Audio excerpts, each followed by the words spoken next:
Good morning everyone, welcome to Divya Education. आज है 13 जून और 13 जून से संबंधित जितने भी करंट अफेयर के क्वेश्चन बन सकते हैं जो कि हमारे एग्जाम के लिए बेहद इंपॉर्टेंट होते हैं, उन सभी को हम लोग सॉल्व करेंगे। ठीक है, यहाँ पे हम द हिंदू और दैनिक जागरण से न्यूज उठाते हैं जो कि हमारे एग्जाम के लिए बहुत इंपॉर्टेंट होती है। ठीक है, इसको हम लोग क्वेश्चन फॉर्मेट में सॉल्व करते हैं, यानी कि यूपीएससी से लेके जितने भी अदर एग्जाम है उनमें क्वेश्चन का फॉर्मेट कैसा होता है, देन क्वेश्चन कैसे पूछे जा सकते हैं, इसी के किसी भी करंट अफेयर से क्वेश्चन कैसे आ सकते हैं किसी भी टॉपिक से, तो उसके फॉर्मेट में हम लोग इसमें यूपीएससी के क्वेश्चन का भी फॉर्मेट रहता है और भी जो अदर एग्जाम होते हैं उनका भी फॉर्मेट रहता है। इसलिए आप लोग वीडियो को पूरा एंड तक देखा करिए और जो भी क्वेश्चन पूछे जाते हैं तो कोशिश किया करिए कि आप लोग उसका जवाब दे सके। ठीक है, क्योंकि आप लोग देखते तो कई सारे लोग हो, लेकिन हाँ पूरा देखते हो लेकिन इसका आंसर आप लोग नहीं देते हो।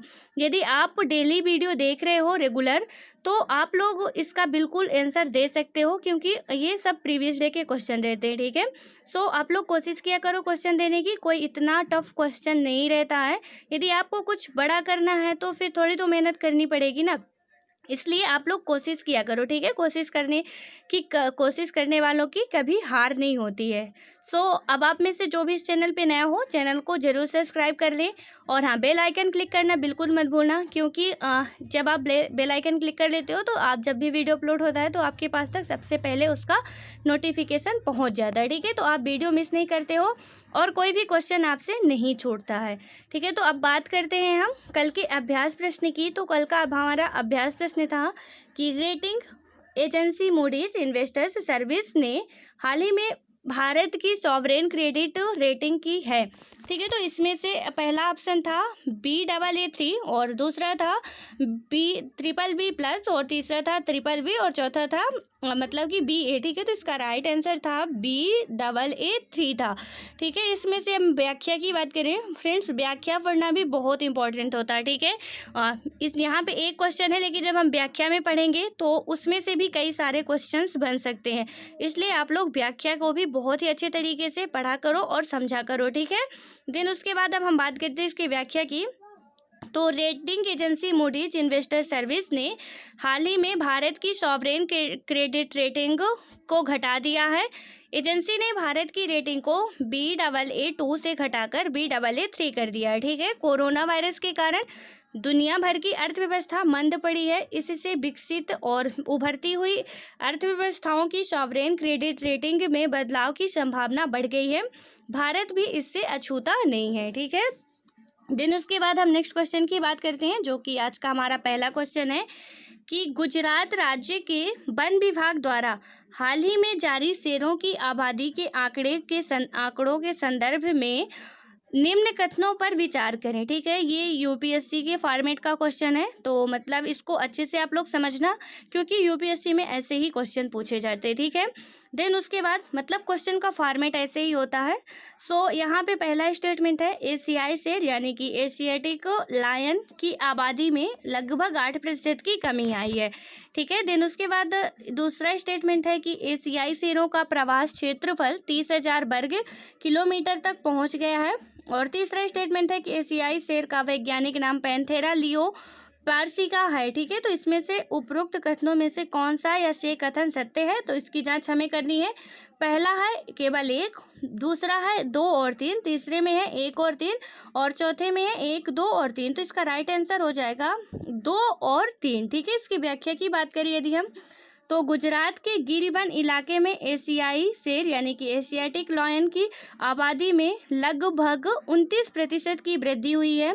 2015 में हुई आखिरी गिनती के समय गिर के जंगलों में शेरों की तादाद 523 थी, वहीं अब बढ़कर 674 हो गई है। ठीक है, तो इसका पहला स्टेटमेंट जो था वो क्या हो जाएगा, गलत हो जाएगा, क्योंकि उसमें क्या कहा गया था कि 8% की कमी हुई है, जबकि 8% की कमी नहीं 29% की वृद्धि हुई है। ठीक है, देन उसके बाद नेक्स्ट क्वेश्चन की बात करिए यदि, तो QS वर्ल्ड यूनिवर्सिटी रैंकिंग 2021 के संदर्भ में निम्न कथनों में से कौन सा या से कथन सत्य है, तो इसमें से पहला स्टेटमेंट है कि अमेरिका के मैसाचुसेट्स इंस्टीट्यूट ऑफ टेक्नोलॉजी यानी कि MIT ने पहला स्थान हासिल किया है। दूसरा है कि दुनिया के शीर्ष 500 संस्थानों में भारत से 8 संस्थानों को जगह मिली है।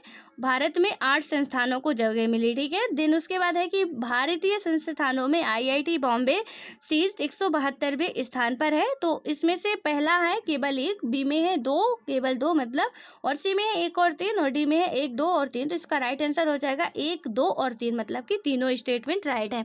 देन उसके बाद हम व्याख्या में समझते हैं।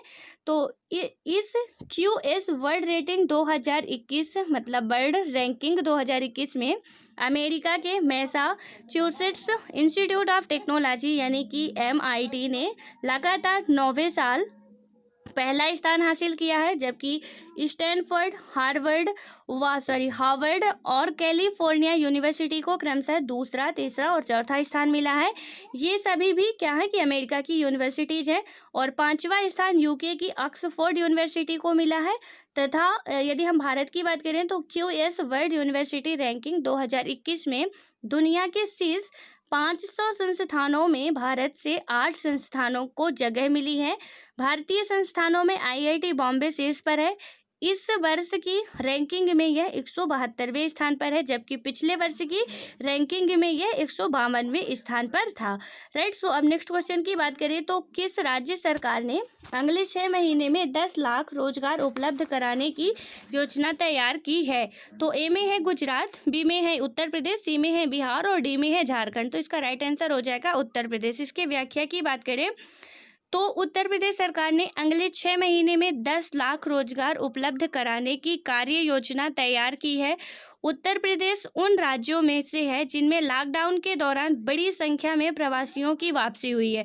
मुख्यमंत्री योगी आदित्यनाथ ने पूर्णबंदी में छूट के बाद, पूर्णबंदी मतलब कि लॉकडाउन, ठीक है, तो पूर्णबंदी में छूट के बाद उच्च स्तरीय समीक्षा बैठक में जिला मजिस्ट्रेटों को इस महीने की 15 तारीख से मनरेगा के तहत प्रतिदिन 1 करोड़ कार्य दिवस सृजित करने का निर्देश दिया है। राइट। सो नेक्स्ट क्वेश्चन की बात करें तो महिंद्रा फाइनेंस के साथ निम्न में से निम्न में से किसने वाहन ऋण उपलब्ध कराने का समझौता किया है? तो ए में है मारुति सुजुकी, बी में है टाटा मोटर्स, सी में है बजाज ऑटो लिमिटेड और डी में है होंडा मोटर कंपनी, ठीक है। तो इसका राइट आंसर हो जाएगा मारुति सुजुकी।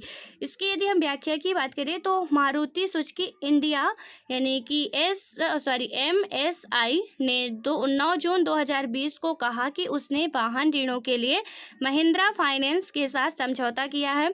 MSI ने एक बयान में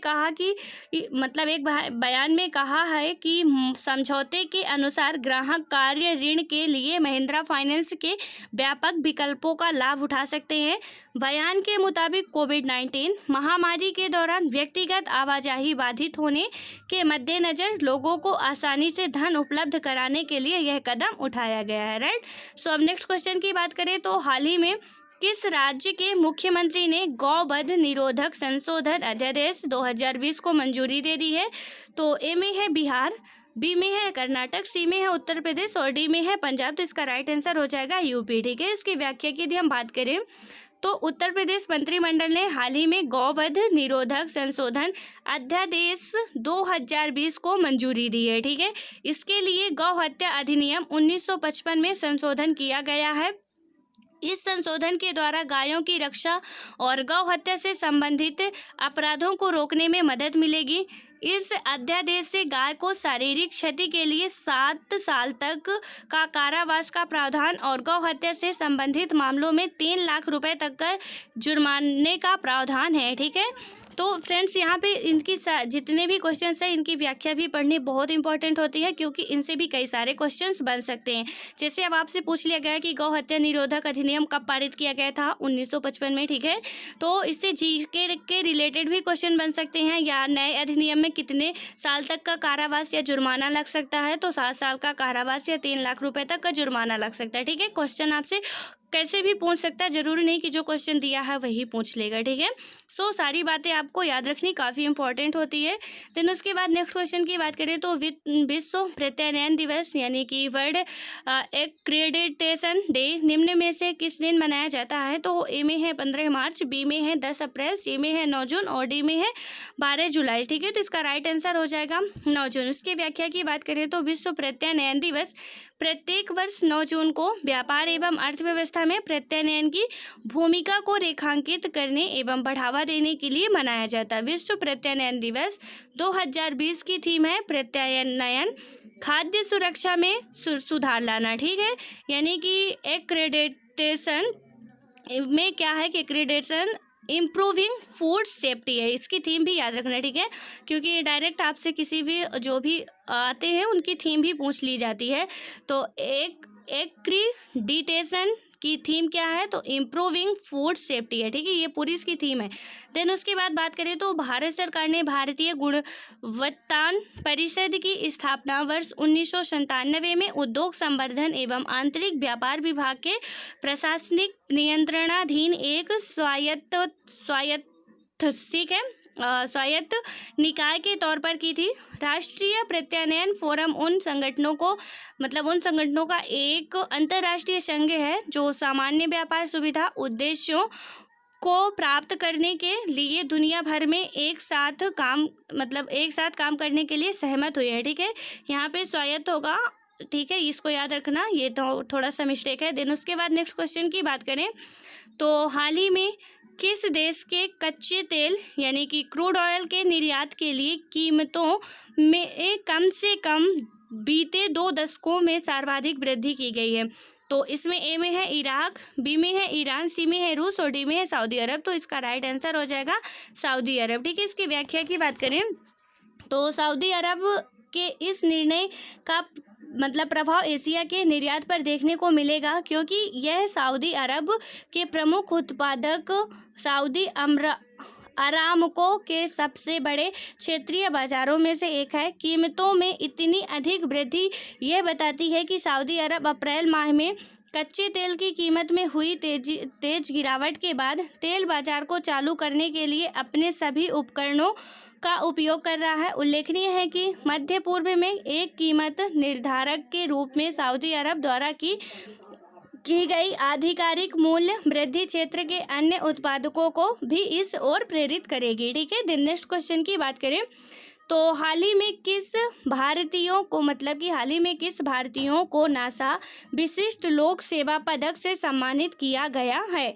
तो ए में है मोहित अग्रवाल को, बी में है रंजीत कुमार को, सी में है राहुल सचदेवा को, डी में है अनमोल कुमार को, ठीक है। तो इसका राइट आंसर हो जाएगा रंजीत कुमार को। इसकी व्याख्या की बात करें तो भारतीय एरोस्पेस उद्यमी रंजीत कुमार को नासा विशिष्ट सेवा पदक से सम्मानित किया गया है। उन्हें यह सम्मान उनके कार्यकारी नेतृत्व, इंजीनियरिंग योगदान और उपभोक्ता निष्ठा के माध्यम से उनके प्रशासन के लिए दिया गया है।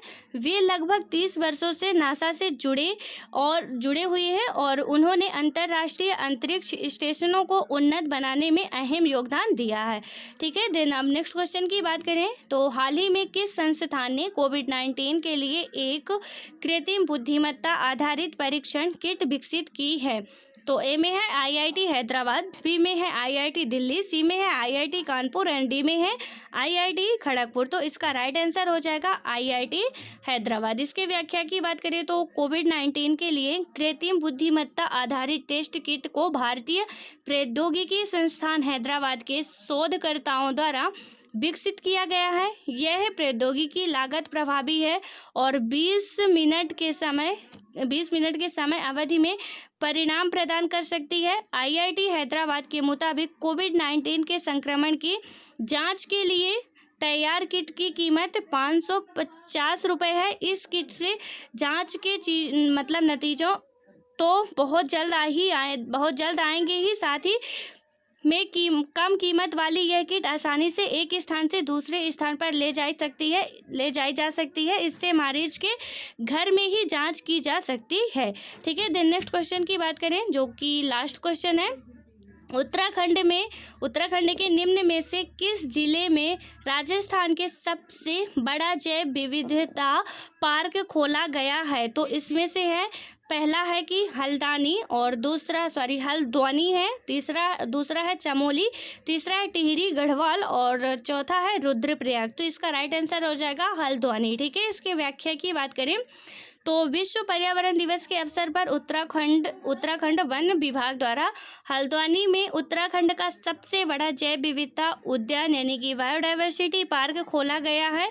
यह जैव विविधता उद्यान उत्तराखंड राज्य का सबसे बड़ा उद्यान है।